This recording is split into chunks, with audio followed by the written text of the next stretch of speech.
Thalassaemia એક લાલ blood like red blood સેલનું બીમારી છે, જેમાં રેડ બ્લડ સેલ બરાબર બનતું નથી. એ આપણે સાદા ભાષામાં કહીએ કે વાંકું ચૂકું બને છે એટલે જલ્દી તૂટી જાય.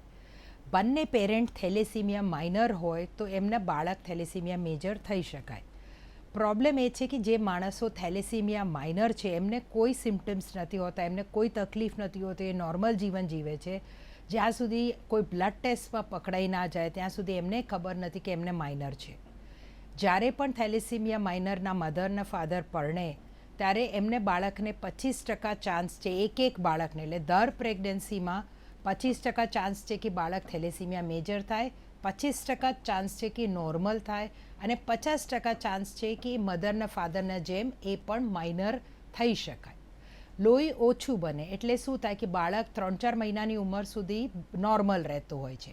એના પછી એ ફીકો પડે, ઇરિટેબલ થઈ જાય, એના પેટ ફૂલી જાય, પછી તમે ડૉક્ટર પાસે લઈ જાઓ તો ડૉક્ટર કહે કે એનું હિમોગ્લોબિન બહુ ઓછું છે, તાત્કાલિક બ્લડ ચડાવવું પડે. અને આવી રીતે આપણને ખબર પડે, વારે ઘડી તાવ આવી જાય, ઇન્ફેક્શન્સ થાય અને એકવાર આપણને ખબર પડે કે આ થેલેસીમિયા છે તો આજીવન એને મહિનામાં 15 દિવસમાં એકવાર, કંઈક વાર મહિનામાં એકવાર બ્લડ ચડાવતા રહેવું પડતું હોય છે. જી.